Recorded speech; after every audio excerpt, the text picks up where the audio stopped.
Thank you very much for that, Terry. Okay, so we've got our last presentation for the afternoon.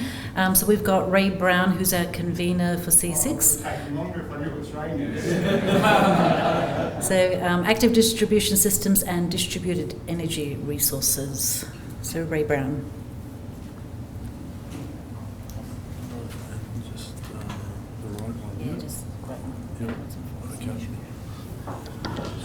Right, well, good afternoon everyone. I'm Ray Brown. I'm the convener of the Australian Panel C6, Active Distribution Systems and Distributed Energy Resources.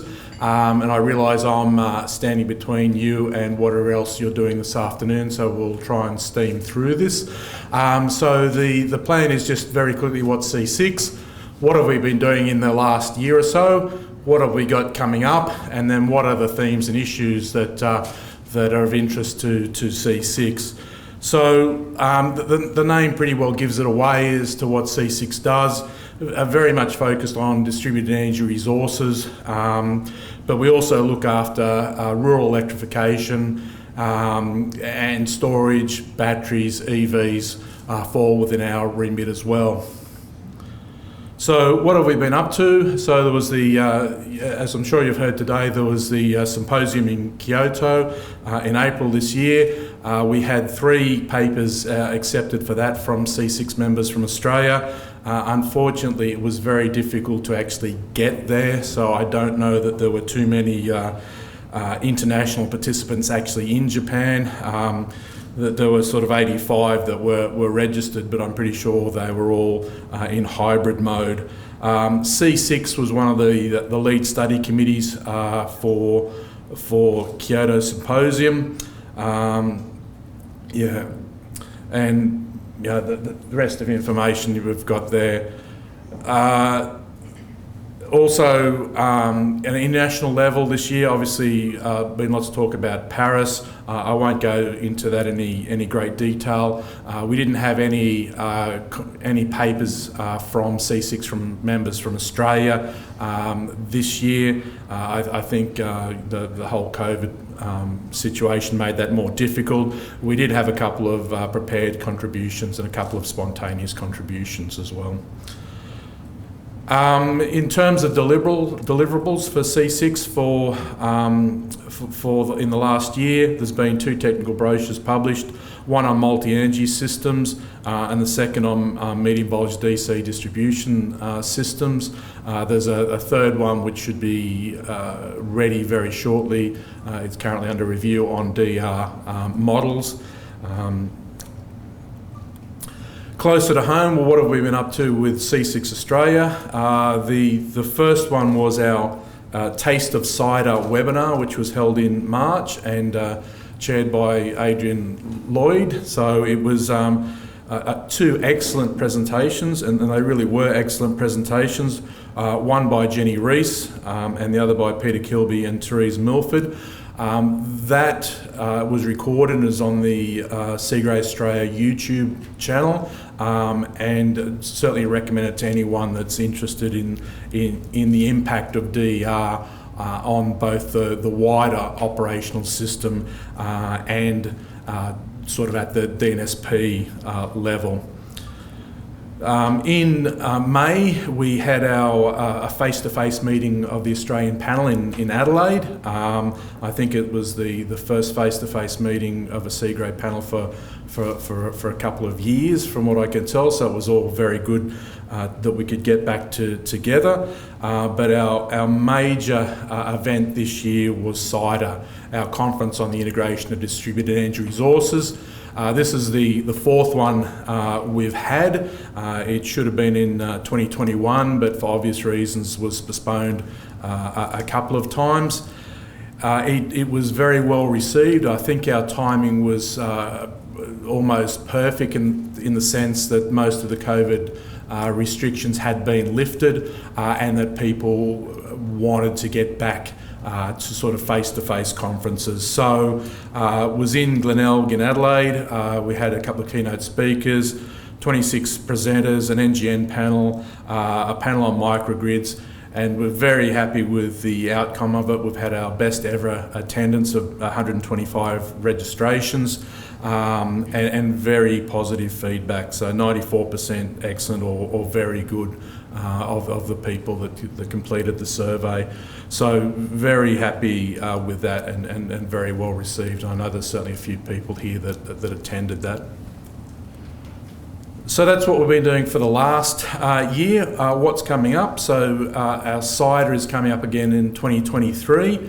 It'll be held in conjunction with the Cairns Symposium. It may in fact be more accurate to say that the Cairns Symposium is an extension of cider, because it really did the Cairns Symposium really did come out of a suggestion that we wanted to take cider to a wider international audience. Unfortunately, it's called the Cairns Symposium rather than Super Cider, as we'd suggested, but all you will know that that's in fact what it really is. So you've heard about Cairns Symposium, I guess 15 times before me, so I won't go into it any further. It's probably going to be a miracle if anyone gets out of here without Terry Killen actually registering them for that, so we'll skip over that. On the international level, there's been discussion about the Muscat Symposium. C6 is a lead study committee for that, and there's been 21 abstracts accepted for the C6 in that. Whether anyone from Australia gets there or not, I'm not quite sure, given that obviously the focus is on Cairns next year. Paris Session 2024, again, yeah, you've heard about that a number of times. So that's what we've done, that's what we're going to do. So what are the themes or issues that are I guess important in our space at the moment? And these are sort of taken from what was raised at the cider conference. So from an Australian perspective, what's happening. So the first one I want to just touch on briefly is community batteries, community energy storage. The people that have been to these events, going back to 2019 and have excellent memories, may recall my discussing it a number of times previously, but it really does seem to now be taking off. The idea of having a community battery which is utility owned, whereas I think a few years ago I could probably count them on one hand. There were quite they were in Western Australia and they're being trialled everywhere else, and now they just seem to be taking off. So I think that's something that's really going to or seems to be happening, really taking off. Its time has come. So it'll be interesting to see in a year or two's time what's happened with that. The next topic is something I've called grid shrinkage. I don't know what the official technical name is, but it's where that you pull down existing poles and wires and replace it with standalone power systems, or whatever name you want to give that, isolated power systems, SAPs, RAPs, whatever. Now, Western Australia has taken the lead in this. Again, we've discussed in previous technical the seminar that they've done a few trials, or a number of trials. However, in June of this year, there was an announcement by the Western Australia responsible minister that they're going to install 180 in 2023 and pull down 760 kilometres of overhead lines, which is a substantial number. What was more impressive is they think they're going to do 4,000 in the next decade, which is huge. So they obviously think that that's an economic proposition to do that. Certainly all the feedback is that from a customer satisfaction point of view, that the customer is more satisfied. These people tend to be on the ends of long overhead lines, so their reliability probably isn't that great, and if they do have an outage, it might take a considerable time to be repaired. So certainly from a customer point of view, it seems very positive. A couple of comments that have come back on this is that you really need to time it. If the line is in good condition, well, you're not going to pull it down. You need to be able to be in a position when the line's at the end of life that you take it out then and you put your standalone power system in. The other comment that we have received is that from another state that's looked at it is that they think it might be a little bit marginal with regard to the economics. So something to watch, certainly. Certainly it's taking off in some parts of Australia. We'll see if it takes off in other parts of Australia. Dynamic operating envelopes. This is very much the flavour of the month, and there was quite a number of presentations at CIDA about this.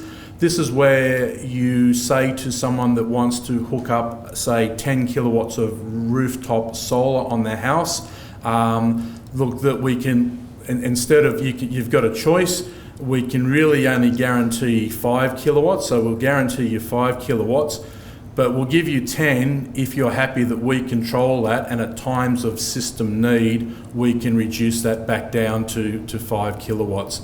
Now, there's lots going to be happening with that, I think, certainly from the utility space. How will that work, the communications protocols? But there's lots of work being done on that in Australia, and I think that will become very common. And perhaps from an overall system point of view, it'll be part of this. We need to control the PV at a rooftop level just because there's going to be so much of it. It's going to be more than 100%. At least in some states very soon. So certainly in South Australia, we'd be interested to see whether they do get to 100% rooftop solar providing 100% of the demand. I thought it might have happened already this year. Doesn't seem to have. Maybe someone from AEMO's got better, more up-to-date information on that, but it's only a matter of time before that happens, and then that certainly becomes very interesting. And so the problems that might have been discussed at the local level have now become a system operation level. Something that's very much associated with dynamic operating envelopes is distribution state estimation. Again, this is something that seems to have progressed very rapidly in the last couple of years. This is where you take a limited amount of data from meters in, for example, a low voltage or medium voltage system. You take that data and then you can sort of mathematically fill in the gaps. So if you want to know what the voltage is at every node in your network or the worst point, you don't have to measure every node in your network. You can measure a portion of them, use the mathematics to figure out what the rest of the system is, understand the state of your LV or MV network and help manage that.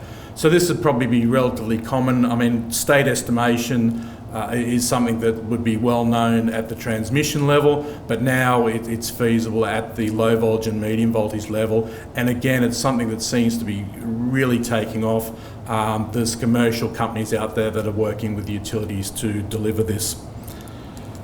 Another issue which I touch on very briefly is because it's been discussed a couple of times already is minimum loads from a system point of view, obviously of great interest to operators, and we had a very interesting presentation on that just a week or two ago at our C6 regular teleconference about how that's happening in Western Australia. The last one on this page at least, under frequency load shedding. I think everyone would be aware that this is where if you have a system contingency, you lose a generator or something, you have a mismatch between load and generation, you want to shed load to get your frequency back up. That becomes very interesting because it's typically done on your medium voltage feeders, 11 kV, 22 kV. If they're in fact in reverse power flow, it doesn't become under frequency load shedding, it becomes under frequency generation shedding, and you make the problem worse. So that was discussed in a couple of papers at CIDA as well, that they need to get that under control or it'll make the situation worse. Just a couple of things that I've touched on before and perhaps just run through very quickly. we've now had rooftop PV in Australia for something like 25 years, and we've had a lot of it for the last 10 years. So we've learnt a lot of things in that time. And one of those is we've got all these problems coming up with it's affecting the entire system, minimum loads, under frequency load shedding, but it's not all bad news. We now know that some of these issues which we were worried about 15 or 20 years ago are perfectly manageable, or that that got to the point where we don't have to worry about them. So power quality, which has always been I guess a concern, the surveys that have been done on things like harmonics and flicker show that that's not an actual issue in the field at the moment. You keep reading articles that say, DR causes power quality problems, harmonic flicker, blah, blah, blah.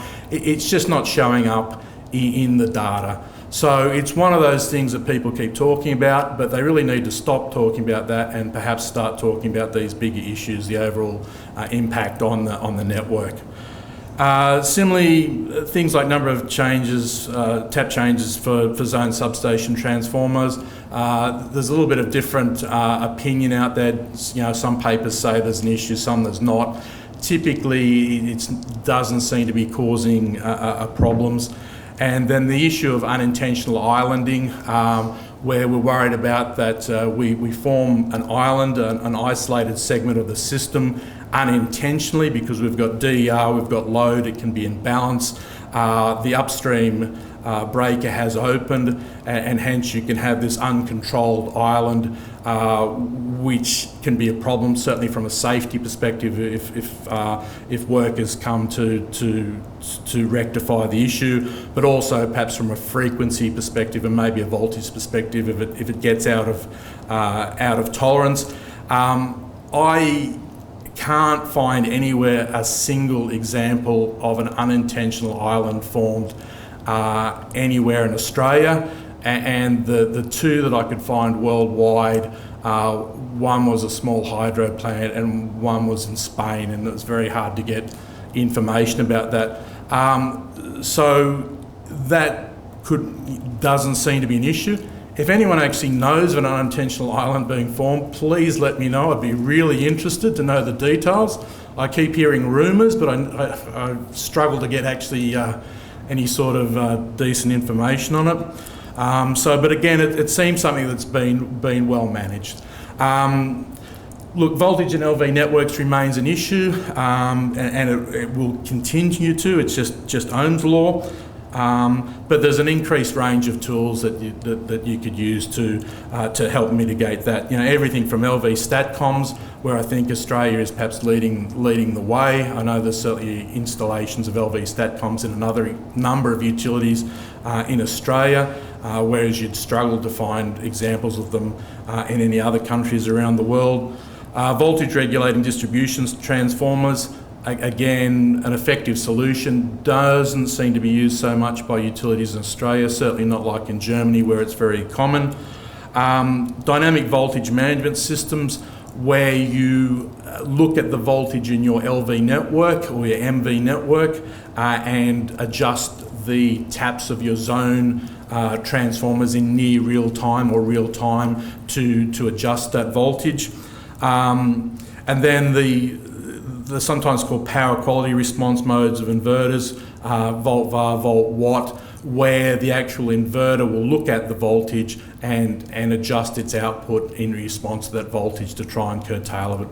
And that seems a very effective way of doing that. So we've got these additional tools, and I think there's another additional tool that perhaps coming along very shortly, and that's the amendment to Australian Standard 60038. I understand that's out for comment at the moment. Someone may know whether that's not the case, but what that will mean is the official voltage range at the moment is, if you like, is using single phase 230 plus 10 minus 6. So it's different from the IEC standard. The recommendation is to adopt the IEC standard, so it'll be 230 plus or minus 10. that will give you more room at the bottom end of the range, and hence that you can perhaps, if you've got taps available on transformers, you can move those taps and bring the whole top end down and just fit more PV in. Very briefly, standardisation of inverter settings. The Australian standard on that, AS 4777.2, came into effect on that about a year ago, and I think that's been very beneficial that is standardised. There's still a few issues with that, I think. Whether we actually needed 3 different standard ranges plus one for New Zealand, I'm not completely convinced, but anyway, at least we've got one main one. But the other thing is we need to make sure that those standards are reflected, for example, in backup protection settings and utility documentation. So, to perhaps give an example, and it ties in with the next one, if you have a 110 kilowatt PV inverter, which is quite common these days, it's obliged under the Australian standard, which is now called up by national electricity rules, to ride through a vector shift, a voltage vector shift of 20 degrees. So the system operator wants the PV to stay on and not trip off on anti-islanding. If you get 2 of them, so 220 kilowatts, it's now not covered by AS 4777 Part 2, and that you fall back on DNSP requirements, and at least some of those will tell you that a trip's supposed to be set at 8 degrees. So there's kind of this mismatch here, and I think there's still a little bit of work to be done there. So, the adoption of the standard settings, I think, will help enormously. The other issue, and the last one I've got here, is there's been this tension between, I guess, local protection issues and system level issues. So from a system level, PV, rooftop PV, distributed energy resources, they're now such a huge part of the system. They make up such a huge component, sometimes nearly up to 100%. We want them to stay on in a disturbance, or we need them to stay on a disturbance. If they don't, then that's going to be a huge problem at a system level. Historically, from a protection point of view, we want our anti-islanding, our loss of mains protection to be set as sensitive as possible, and hence we wanted low values of rock-off protection, low values of vector shift protection, and low values of under frequency.